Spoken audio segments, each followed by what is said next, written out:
नमस्कार दोस्तों, स्वागत है आपका चैनल सौर्य अकेडमी पे। तो फ्रेंड्स, हमने एक सीरीज शुरू करी थी जिसमें हम उत्तराखंड के जो जिले हैं उनको कवर कर रहे थे। तो फ्रेंड्स, हमने इसमें पहला जिला चमोली पढ़ा, उसका हमने पहला भाग कवर किया था और आज उसका दूसरा भाग लेके आए हैं। जिन्होंने अभी तक इसका पहला भाग नहीं देखा है वो प्लेलिस्ट में जाकर देख सकते हैं और साथ ही साथ हमारे टेलीग्राम ग्रुप से जुड़कर इसकी PDF डाउनलोड कर सकते हैं। तो चलिए फ्रेंड्स, शुरू करते हैं। आज का पार्ट 2 है और जिला है चमोली। देखिए फ्रेंड, इससे पहले हमने बात करी थी चमोली के अंदर जो नेशनल पार्क है, नंदा देवी, चाहे फूलों की घाटी है, इनके बारे में हमने बात करी थी। तो आज हम बात करेंगे जो चमोली जनपद के वन आंदोलन है। आंदोलनों की शुरुआत भी हुई थी चमोली के अंदर, बहुत सारे वनों से संबंधित आंदोलन हुए हैं। तो उसमें से पहला आंदोलन है डूंगी पैंतोली आंदोलन। ये किससे संबंधित था? देखिए फ्रेंड, जो डूंगी पैंतोली आंदोलन था वो बांध वृक्ष के काटे जाने के विरोध में चलाया गया था। कहाँ पर चलाया गया था? तो चमोली के अंदर चलाया गया था। और दूसरा है छीनो झपटो आंदोलन। तो ये कब चलाया गया था? 21 जून 1998 को चलाया गया था। और इसका उद्देश्य क्या था? जो नंदा देवी राष्ट्रीय पार्क है उसका प्रबंधन यानी कि उसका कार्यभार किसको सौंपना था? तो जो वहाँ के ग्रामीण लोग थे उनको सौंपना था। इसी के विरोध में वहाँ के लोगों ने नंदा देवी राष्ट्रीय पार्क को घेर दिया था। वहाँ अपने पशु छोड़ दिए थे, वहाँ अपने जो पशु हैं उनको छोड़ दिया था। इसी को कहा गया छीनो झपटो आंदोलन। और ये कब हुआ था? 21 जून 1998 को चमोली के अंदर हुआ था। देखिए फ्रेंड, जो मैती आंदोलन है, तो मैती आंदोलन कब शुरू हुआ था? तो 1995 को शुरू हुआ था। और इस आंदोलन के जो प्रवर्तक थे यानी कि इसके जो नेतृत्वकर्ता थे, कौन थे?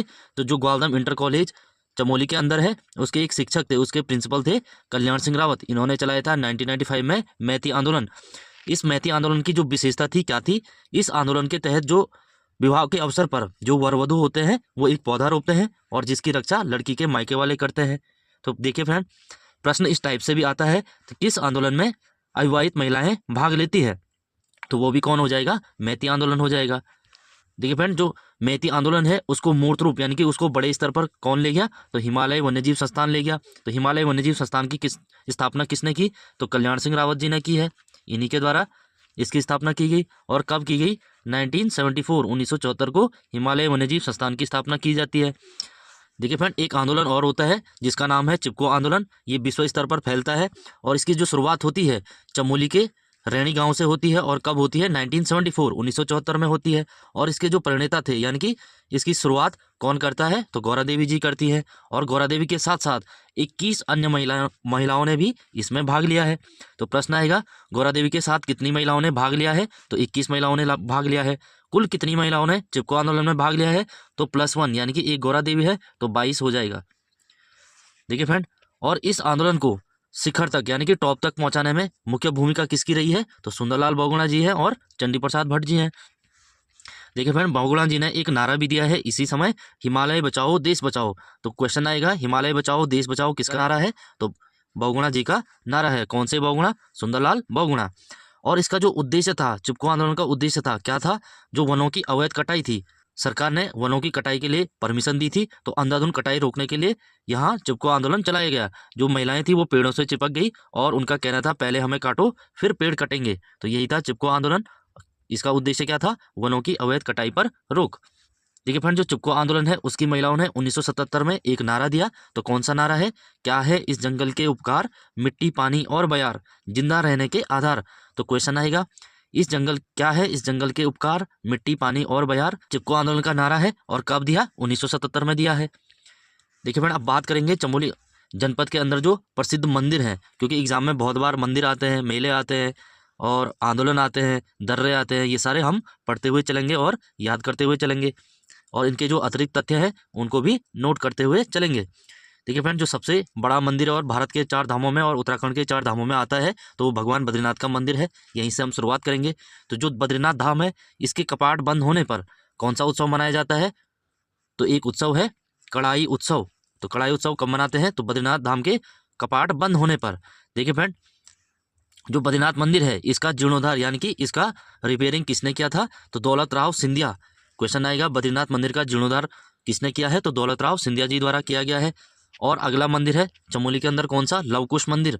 ये कहाँ पर है? चमोली में है।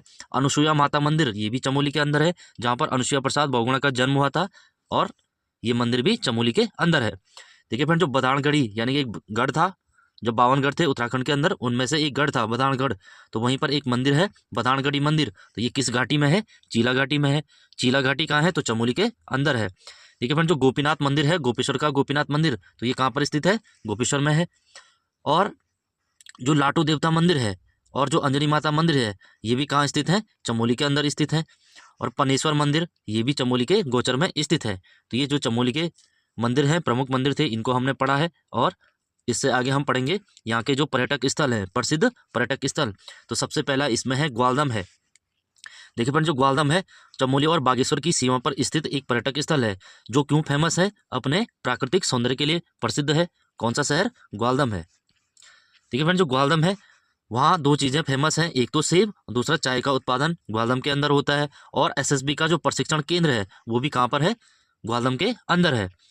दूसरा पर्यटक स्थल है जोशीमठ, काफ़ी फेमस रहा है पहले से ही, पुराणों से ही इसका नाम मिलता है। तो जोशीमठ पुराना नाम क्या है? ज्योतिर्मठ। ज्योतिर्मठ, तो ज्योतिर्मठ किसका नाम है? जोशीमठ का नाम है। देखिए फ्रेंड, जो जोशीमठ है उसी के समीप एक नगर हुआ करता था, एक शहर हुआ करता था कार्तिकेयपुर। तो जहाँ पर कत्यूरी राजाओं की राजधानी थी, तो जिसका पुराना नाम क्या है? कार्तिकेयपुर है। किसका पुराना नाम है? जोशीमठ का पुराना नाम है। इस जोशीमठ को शिव का ज्योतिर्लिंग स्थल भी कहते हैं। देखिए फ्रेंड, जो जोशीमठ है वहाँ पर आदिगुरु शंकराचार्य भी आए थे। उन्होंने एक पूर्णागिरि देवी पीठ, एक शक्ति पीठ है पूर्णागिरि देवी पीठ, इसकी स्थापना की है। और यहाँ पर एक प्राचीन मंदिर है जो भगवान नरसिंह का मंदिर है।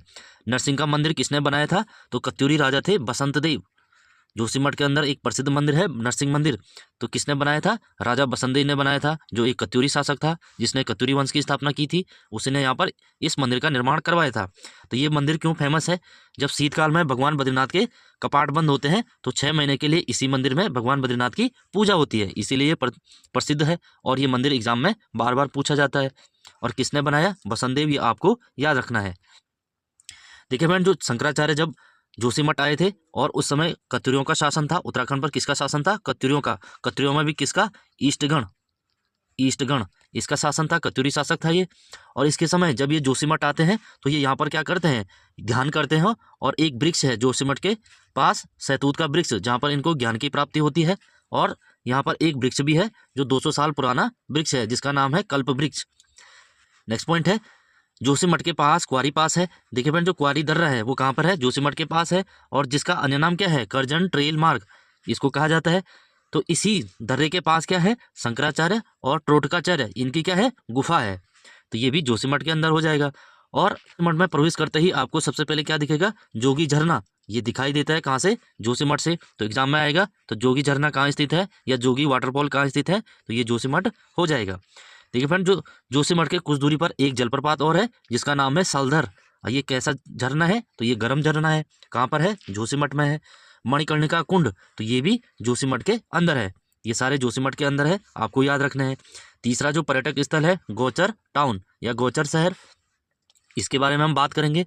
देखिए फ्रेंड, गौचर चमोली का एक ऐसा कस्बा है जो 7 पहाड़ियों से घिरा हुआ है। देखिए फ्रेंड, अगर एग्जाम में प्रश्न आए 7 पहाड़ियों से घिरा नगर कौन सा है, तो वो गौचर हो जाएगा। 7 पहाड़ियों से घिरी झील कौन सी है, तो वो कौन हो जाएगी? नैनी झील। अगला पॉइंट है 1920 में लेडी विलिंगटन। देखिए फ्रेंड, जो लेडी विलिंगटन है 1920 में हवाई मार्ग से गौचर आई थी और तभी इस शहर को पहचान मिली थी। और लेडी विलिंगटन यहाँ क्यों आई थी? इन्होंने यहाँ पर चारागाह निर्माण के लिए किसानों को प्रेरित किया। एग्जाम में आएगा 1920 में लेडी विलिंगटन गौचर आई थी, तो उद्देश्य क्या था? तो चारागाह निर्माण के लिए किसानों को प्रेरित करना। इसका उत्तर हो जाएगा, ये आपको याद रखना है। ये फ्रेंड, इनके बाद 1938 में पंडित जवाहरलाल नेहरू गौचर की यात्रा करते हैं। और बाद में 1943 में 14 नवंबर को एक मेले की शुरुआत होती है, गौचर औद्योगिक मेला, जवाहरलाल नेहरू के जन्मदिवस पर। और इसकी जो शुरुआत करता है कौन करता है? तो गढ़वाल कमिश्नर कौन है? बर्नेडी है। इनके द्वारा गौचर मेले की शुरुआत की जाती है। और कब की जाती है? तो 14 नवंबर 1943 को। गौचर मेले की शुरुआत कब हुई? तो 14 नवंबर 1943 को हुई।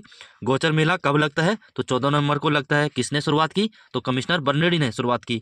और जवाहरलाल नेहरू गौचर कब आए? तो 1938, इसका उत्तर हो जाएगा। तो ये आपको याद रखना है। नेक्स्ट है पर्यटक स्थल औली। देखिए फ्रेंड, जो औली है वो बर्फ के लिए प्रसिद्ध है। लोग स्कीइंग करने वहाँ जाते हैं, इसीलिए स्कीइंग खेलों के लिए प्रसिद्ध लोकप्रिय स्थल कौन सा हो जाएगा? औली हो जाएगा। और औली में जो स्कीइंग खेलने का सही समय है तो कौन सा समय है? दिसंबर से लेकर मार्च के महीने में, क्योंकि दिसंबर से मार्च के मध्य यहाँ पर बर्फ गिरती है, जिस कारण स्कीइंग खेले जाते हैं। देखिए फ्रेंड, जो औली है, औली के नज़दीक एक तो नंदा देवी पर्वत है, कामेट है, माणा है, हाथी पर्वत, गौरी पर्वत, ये सारे पर्वतों से घिरा कौन सा नगर है, तो वो औली नगर हो जाएगा। और जो गढ़वाल मंडल विकास निगम, इसने क्या किया, 1987 से औली में स्कीइंग महोत्सव मनाना शुरू किया है। और पहली बार कब मनाया गया, 1987 में मनाया गया। प्रश्न आएगा, गढ़वाल मंडल विकास निगम द्वारा औली में स्कीइंग महोत्सव की शुरुआत कब की गई, तो कब की गई, तो 1987 में की गई। तो तभी से औली में हर वर्ष क्या मनाया जाता है, स्कीइंग महोत्सव। देखिए फ्रेंड, जो औली परियोजना का शुभारंभ हुआ है, तो वो कब हुआ है, जुलाई 1983 में हुआ है। किसके द्वारा किया गया, इंदिरा गांधी द्वारा किया गया इसका उद्घाटन, तो ये आपको याद रखना है। और जो औली में शीतकालीन हिमक्रीड़ा स्थल एवं रज्जु मार्ग का कार्य पूर्ण हुआ, तो कब हुआ, अक्टूबर 1993 में। शुरुआत कब हुई थी, 1983 में हुई थी, और कार्य पूरा कब हुआ, अक्टूबर 1993 में हुआ। रज्जु मार्ग यानी कि जो रोपवे होता है, उसी को रज्जु मार्ग कहते हैं। तो ये रोपवे कितना लंबा है, 4.15 किलोमीटर लंबा है, जो कि एशिया का सबसे लंबा रोपवे है। ये भी आपको याद रखना है। एशिया का सबसे लंबा रोपवे कहाँ है, औली के अंदर है। उसकी लंबाई कितनी है, 4.15 किलोमीटर है। इस परियोजना की शुरुआत कब हुई थी, 1983 में हुई थी। किसने की थी, तो इंदिरा गांधी जी द्वारा इसका उद्घाटन किया गया था। और पूरा कब हुआ, 1993 में अक्टूबर के महीने में यह कार्य पूरा हुआ था। तो ये आपको याद रखना है।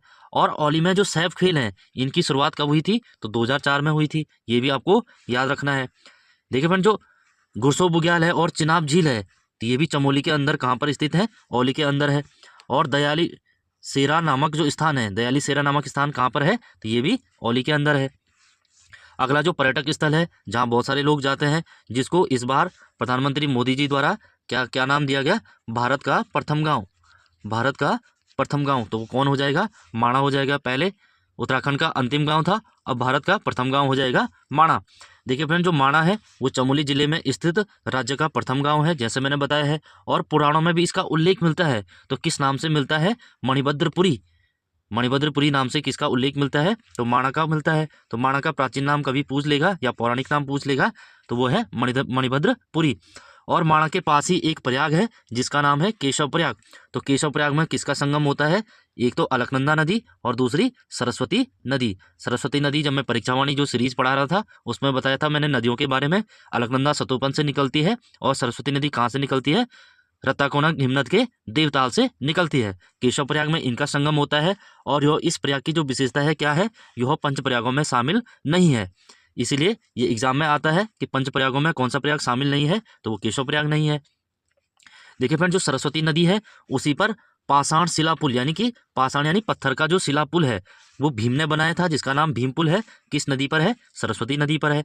और जो मारछा जनजाति का ग्रीष्मकालीन आवास है, वो भी कहाँ है, माणा में स्थित है। जो मारछा है वो भोटिया की एक उपजाति है, ये आप लोगों को याद रखना है। मारछा किसकी उपजाति है, मारछा हो गया, तोलछा हो गया, ये सारे भोटिया की उपजाति है। बद्रीनाथ की जो माता है, उनका नाम है माता मूर्ति, तो इसका मंदिर कहाँ पर है, ये भी माणा के अंदर है। और घंटाकर्ण मंदिर, तो ये भी कहाँ पर है, माणा के अंदर है। और जो नीलकंठ चोटी है, ये कहाँ है, माणा के पास है, और जिसको कहते हैं गढ़वाल की रानी। अगर इसकी ऊंचाई की बात करें, तो 6597 मीटर इसकी ऊंचाई हो जाएगी। 6597 मीटर जो नीलकंठ चोटी है, इसकी ऊंचाई है। और इसे क्या कहते हैं, क्वीन ऑफ गढ़वाल या गढ़वाल की रानी। और ये कहाँ पर स्थित है, तो माणा के पास स्थित है। देखिए फ्रेंड, अगला है रूपकुंड। रूपकुंड को रहस्यमयी ताल कहते हैं। क्यों कहते हैं, क्योंकि ये अपने अंदर बहुत सारे रहस्य छुपाए बैठा है, जिस कारण इसको रहस्यमयी ताल कहते हैं। देखिए फ्रेंड, जो रूपकुंड है, उसके अंदर राजा यशधवल और रानी बलपा के भी कंकाल मिले हैं, साथ साथ उनके सैनिकों के भी कंकाल प्राप्त हुए हैं। यहाँ से बहुत सारे हजारों की संख्या में कंकाल प्राप्त हुए हैं, जिस कारण इसको कंकाली ताल कहते हैं। तो कंकाली ताल कौन सा है, तो रूपकुंड हो जाएगा। और माता पार्वती ने अपना जो श्रृंगार किया था, किस ताल को देखकर किया था, तो रूपकुंड के देखकर किया था। देखिए फ्रेंड, जो रूपकुंड है, उसको दुनिया की नज़र में लाने का श्रेय किसको जाता है, तो स्वामी प्रणवानंद, इनको जाता है रूपकुंड को दुनिया की नज़र में लाने का श्रेय। देखिए फ्रेंड, अब बात करेंगे चमोली जनपद में जो प्रमुख त्योहार या फिर मेले हैं। कौन कौन मेले हैं, एक तो हरियाली पूड़ा मेला, ये चमोली में लगता है। अठवाड़ मेला, ये भी चमोली में लगता है। बैरासकुंड मेला, तो ये भी चमोली में लगता है। ये क्यों फेमस है, पहली बात तो ये नंदप्रयाग में है, और महाशिवरात्रि को यहाँ मेला लगता है। क्यों लगता है, क्योंकि जो रावण है, रावण ने क्या किया था, भगवान शिव की यहाँ पर पूजा की थी, जिस कारण इसको रावण की तप्त स्थली भी कहा जाता है। अगला मेला है चमोली के अंदर बसंत बुरास मेला और कुलसारी मेला। तो कुलसारी मेला कहाँ पर लगता है? चमोली के अंदर लगता है। और जो नंदा राजजात का 7वां पड़ाव है वो भी कौन सा है? कुलसारी है। उसी दौरान यहाँ पर कुलसारी मेला लगता है। और नौटी मेला, तो नौटी चमोली में लगता है। नौटी जो नंदा राजजात यात्रा का क्या है? पहला पड़ाव है, आरंभिक पड़ाव है, शुरुआत यहीं से होती है। और उमाकर्ण महोत्सव, उमाकर्ण महोत्सव कहाँ पर लगता है? कर्णप्रयाग में लगता है। अगर हम बात करें नंदा राजजात यात्रा, यह गढ़वाल और कुमाऊं की क्या है? सांस्कृतिक एकता का प्रतीक है। कौन सी यात्रा? नंदा राजजात यात्रा। प्रश्न आएगा गढ़वाल एवं कुमाऊं की सांस्कृतिक एकता का प्रतीक किसे माना जाता है? तो नंदा राजजात यात्रा को माना जाता है। यह कितने समय बाद आयोजित होती है? तो 12 वर्षों बाद आयोजित होती है। 20वीं सदी की जो प्रथम नंदा राजजात यात्रा है, तो इसके प्रमाण कब मिले हैं? तो 1905 में पहली बार इसके प्रमाण मिले हैं। किसने दिए हैं? तो 1905 में शेरमन ओकले ये क्या करते हैं? अपनी एक पुस्तक लिखते हैं, होली हिमालय। इसमें नंदा देवी मेले का जिक्र करते हैं। तो इसी से पता चलता है कि 20वीं सदी की जो प्रथम नंदा राजजात यात्रा हुई थी, कब हुई थी? 1905 में हुई थी। देखिए फ्रेंड, जो नंदा राजजात यात्रा है चमोली के कांसवां गांव से शुरू होती है और नंदा देवी मंदिर जो होमकुंड है, अंतिम पड़ाव है, वहां तक जाती है। और इस यात्रा की जो दूरी है कितनी है? 280 किलोमीटर पैदल दूरी है। और विश्व की सबसे लंबी धार्मिक यात्रा तो कौन सी है? नंदा राजजात यात्रा है, जिसकी दूरी कितनी है? 280 किलोमीटर है। और इस यात्रा में जो समय लगता है कितना लगता है? 19 से 20 दिन का समय लगता है। अगला पॉइंट है नंदा राजजात यात्रा जो संपन्न कराता है, कौन कराता है? जो चांदपुर गढ़ के राजकुंवर है, उन्हीं के द्वारा ये संपन्न कराई जाती है। और इस यात्रा में सबसे आगे 4 सींग वाला मेंढा चलता है और पीछे पीछे रिंगाल से निर्मित एक सुंदर छतोली लिए लोग चलते हैं। और इस यात्रा का दूसरा पड़ाव कौन सा है? तोप है। प्रश्न आएगा दूसरा पड़ाव कौन सा है? तो वो तोप है। और ससुराल क्षेत्र का पहला पड़ाव कौन सा है? कुलसारी है, जहाँ पर कुलसारी मेला लगता है और कुलसारी सूर्य मंदिर भी स्थित है। ये पूरी यात्रा का कौन सा पड़ाव है? 7वां पड़ाव है और ससुराल का पहला पड़ाव है। और इसी यात्रा का 10वां पड़ाव कौन सा है? नंद केसरी। ये इसलिए इंपॉर्टेंट है क्योंकि कुमाऊं के लोग भी नंद केसरी में इस यात्रा में शामिल होते हैं। तो प्रश्न आएगा कि कुमाऊं के लोग नंदा राजजात यात्रा में कहाँ पर शामिल होते हैं? तो नंद केसरी में होते हैं। नंद केसरी कौन से नंबर का पड़ाव है? तो 10वें नंबर का पड़ाव है। अगर 11वें पड़ाव की बात करें तो वो देवाल है। और 13वां पड़ाव कहाँ है? बाणगांव है। जो बाणगांव है इसके बाद कोई बस्ती नहीं है। और यहाँ से जो माँ नंदा का भारवाहक देवता है उसका नाम है लाटू देवता, वो भी इस यात्रा में शामिल होता है। देखिए फ्रेंड, अब प्रश्न आएगा माँ नंदा का भारवाहक देवता कौन है? तो लाटू देवता है। यह यात्रा में कहाँ से शामिल होता है? तो बाणगांव से शामिल होता है। ये कौन सा पड़ाव है? तो 13वां पड़ाव है। इससे आगे कोई भी बस्ती नहीं है। देखिए फ्रेंड, जो नंदा देवी की पूजा होती है बेदनी कुंड में होती है। और किस पुष्प से इसकी पूजा होती है? तो ब्रह्म कमल को माँ नंदा का प्रिय पुष्प कहा जाता है। ये भी आपको याद रखना है। और जो इसका अंतिम पड़ाव है वो कौन सा है? होमकुंड है, जो त्रिशूल पर्वत की तलहटी पर स्थित है। होमकुंड झील है ना, तो वहीं पर स्थित है। नंदा देवी जो यात्रा है उसका अंतिम बार जो आयोजन हुआ था कब हुआ था? 18 अगस्त से लेकर 6 सितंबर 2014 को हुआ था। और ये कब होगी? अब 12 वर्ष बाद, यानी कि 2026 में होगी। देखिए फ्रेंड, इससे पहले सन 2000 में हुई थी और उसके बाद 2012 में होना था, क्योंकि 12 वर्षों बाद होती है। तो 12 में न होकर ये 2014 में हुई है। और 14 के बाद 12 साल बाद होगी तो 2026 में यह आयोजित की जाएगी। इस यात्रा को हिमालय का महाकुंभ भी कहा जाता है। प्रश्न आएगा हिमालय का महाकुंभ किसे कहा जाता है? तो नंदा देवी यात्रा को हिमालय का महाकुंभ कहा जाता है। तो फ्रेंड, ये थे नंदा राजजात यात्रा से संबंधित तथ्य, हमने इनको कवर किया है। अगला है नौठा कौथिग। ये भी चमोली के अंदर लगता है। और नौठा किसका उपनाम है? तो आदि बद्री का उपनाम है। और आदि बद्री में मनाया जाता है नौठा कौथिग। जैसे मैंने बताया, नौठा कौथिग आदि बद्री धाम में पाषाण युद्ध के लिए प्रसिद्ध है। पाषाण यानी कि पत्थर युद्ध के लिए प्रसिद्ध है। और इसका जो अन्य नाम है, क्या नाम है? हिमालय महोत्सव। किस उत्सव को हिमालय महोत्सव के नाम से जाना जाता है? तो नौठा कौथिग को जाना जाता है। कहाँ पर आयोजित होता है? तो आदि बद्री में आयोजित होता है। किस लिए प्रसिद्ध है? तो पाषाण युद्ध के लिए प्रसिद्ध है। तो इस टाइप से क्वेश्चन बनते हैं, ये आपको याद रखने हैं। नेक्स्ट है रम्माण उत्सव। उत्तराखंड का सबसे फेमस उत्सव है ये। अगर हम इसकी बात करें तो ये जोशीमठ ब्लॉक के सलूड़, डुंगरा एवं सेलंग गाँव, ये 3 आपको याद रखने हैं। कहाँ पर लगता है? सलूड़, डुंगरा एवं सेलंग गाँव में आयोजित होता है। और कब होता है? अप्रैल महीने में आयोजित होता है। और जो कितने दिनों तक लगता है? तो 11 से 13 दिनों तक ही आयोजित होता है। अगर हम इसमें मुखौटों की बात करें तो 18 मुखौटे इसमें लगाकर रामायण के प्रसंगों पर नृत्य किया जाता है। और इसमें जो वाद्य यंत्र है ढोल दमाऊं का प्रयोग किया जाता है, ये आपको याद रखना है। देखिए फ्रेंड, जो नृत्य है इसमें कुरुजोगी का हास्य नृत्य होता है एवं माल मल्ल युद्ध नृत्य होता है। जो माल मल्ल युद्ध नृत्य है ये क्या दिखाता है, स्थानीय लोगों और गोरखों के बीच युद्ध को दिखाता है। जो गोरखों ने यहाँ पर शासन किया था और लोगों को प्रताड़ित किया था, उसी को दिखाया जाता है इस नृत्य के माध्यम से। और इसको यूनेस्को में कब शामिल किया गया, तो 2 अक्टूबर 2009 को इसको यूनेस्को की विश्व धरोहर सूची में शामिल किया गया। और विश्व प्रसिद्धि किसने दिलाई इसको, तो कुशल सिंह भंडारी ने दिलाई है, ये आपको याद रखना है। नेक्स्ट है चमोली जनपद में जो प्रमुख संस्थान है, क्या क्या संस्थान है, जो सरकारी संस्थान है या फिर प्राइवेट संस्थान है, इनको हम पढ़ेंगे और इनके जो अतिरिक्त तथ्य है वो जानेंगे। जड़ी बूटी शोध एवं विकास संस्थान, ये कहाँ पर है, गोपेश्वर में है। और इसकी स्थापना कब हुई, 1989 में हुई है। राज्य विधि कॉलेज यानी कि जो कानून की पढ़ाई है उसका कॉलेज है, गोपेश्वर में स्थित है। और उत्तराखंड बोली भाषा संस्थान, ये कहाँ पर है, गौचर में स्थित है। और इसकी स्थापना कब हुई, 7 फरवरी 2016 को हुई है। जय नंदा देवी स्वरोजगार शिक्षण संस्थान, तो ये भी कहाँ पर है, पीपल कोटी में है। और पीपल कोटी कहाँ है, चमोली के अंदर है। ये एक गैर सरकारी संगठन है, सरकारी नहीं है। इंस्टीट्यूट ऑफ टेक्नोलॉजी, तो ये कहाँ स्थित है, ये भी गोपेश्वर चमोली में स्थित है। और जो चमोली में बोलियां हैं, भाषा है या समाचार पत्र है, उनके बारे में बात करें तो सबसे पहले जो नागपुरिया बोली है कहाँ बोली जाती है, ये चमोली के अंदर जो नागपुर पट्टी है वहाँ पर बोली जाती है। दसौलिया बोली तो दसौली पट्टी में बोली जाती है। ये सारी गढ़वाली की जो उपबोलियाँ हैं, एग्जाम में पूछा जाता है कौन सी बोली कहाँ बोली जाती है, तो आपको ये याद रखना है। याद करते हुए इसको चलिए। लोहबिया बोली तो कहाँ पर है, गैरसैंण के आसपास है। और जो बधाण बोली है, बधाण पट्टी यानी कि नंदाकिनी नदी के आसपास वाला क्षेत्र है। समाचार पत्रों की बात करें तो शैलजा दर्शन समाचार पत्र कहाँ से प्रकाशित होता है, तो जोशीमठ से प्रकाशित होता है। और देवभूमि समाचार पत्र ये नंदप्रयाग से प्रकाशित होता है, ये आपको याद रखना है। नेक्स्ट है जल विद्युत परियोजनाएं। अगर हाइड्रो पावर प्लांट की बात करें तो राजवक्ती परियोजना किस नदी पर है, नंदाकिनी नदी पर, चमोली में है। विष्णुगाड़ पीपल कोटी जल विद्युत परियोजना, तो ये कहाँ पर है, अलकनंदा नदी पर है, चमोली के अंदर है। और 444 मेगावाट की हो जाएगी। देखिए अपन जो ऋषिगंगा परियोजना है तो ऋषिगंगा पर है, चमोली में स्थित है। बगोली डैम ये पिंडर नदी पर, चमोली में है। मेलखेत एवं पाडली डैम ये कहाँ पर है, पिंडर नदी पर है, चमोली के अंदर स्थित है। और देवसारी जल विद्युत परियोजना तो ये पिंडर नदी पर 252 मेगावाट की और सतलुज जल विद्युत निगम द्वारा संचालित है, कहाँ है, चमोली के अंदर है।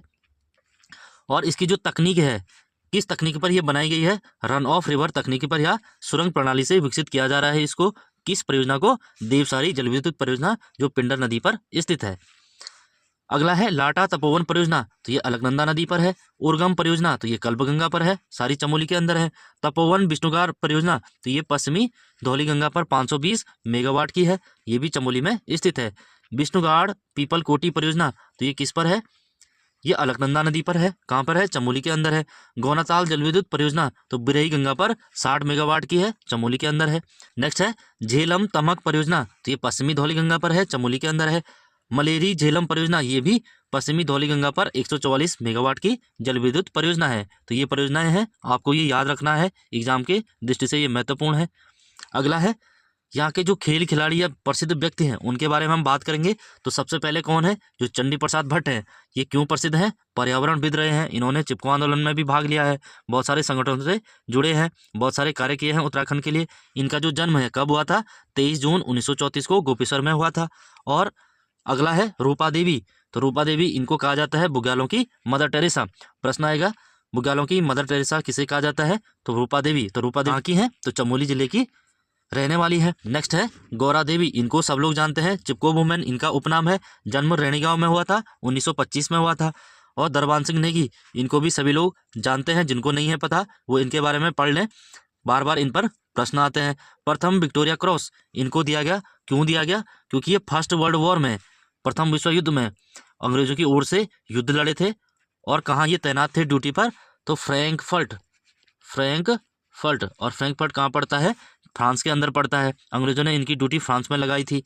और इनको युद्ध के बाद पहला विक्टोरिया क्रॉस प्राप्त हुआ था, और कब हुआ था, 1914 में दिया गया था। और मरणोपरांत बात करें तो विक्टोरिया क्रॉस किसको दिया गया था, ये आप लोग कमेंट करेंगे। नेक्स्ट है श्रीधर केमोटी, ये भी प्रसिद्ध व्यक्ति हैं जो चमोली जिले से संबंधित है, और इनका उपनाम है आज़ाद। तो आज़ाद किसका उपनाम है, श्रीधर केमोटी जी का है। और भवानी दत्त जोशी, ये भी इंपॉर्टेंट व्यक्ति है क्योंकि इनको अशोक चक्र से सम्मानित किया गया और पहले व्यक्ति हैं जिन्हें अशोक चक्र दिया गया। कब दिया गया? 1985 में। और ये सेना से संबंधित थे, तो 9th गढ़वाल राइफल से ये संबंधित थे। और कब शहीद हुए? 1984 में शहीद हुए, जिसके बाद इन्हें अशोक चक्र से सम्मानित किया गया। तो उत्तराखंड में अशोक चक्र पाने वाले पहले व्यक्ति कौन थे? भवानी दत्त जोशी जी थे। नेक्स्ट है परिमार्जन नेगी। तो परिमार्जन नेगी एक खिलाड़ी है। कौन से खिलाड़ी हैं? शतरंज प्लेयर है। सबसे कम उम्र में ग्रैंड इंटरनेशनल मास्टर बनने वाले व्यक्ति कौन है? परिमार्जन नेगी है। ये चमोली जनपद से हैं और इनको अर्जुन पुरस्कार कब दिया गया? तो 2010 में दिया गया। नेक्स्ट है बैरिस्टर मुकुंदी लाल। तो ये भी चमोली जिले से है। 1885 में इनका जन्म हुआ और इनका जो पेशा था क्या था? वकील था। और जो गढ़वाल के चित्रकार हुए हैं, पंवार राजवंश के जो प्रसिद्ध चित्रकार हुए हैं मोलाराम, इनके चित्रों को प्रसिद्धि किसने दिलाई?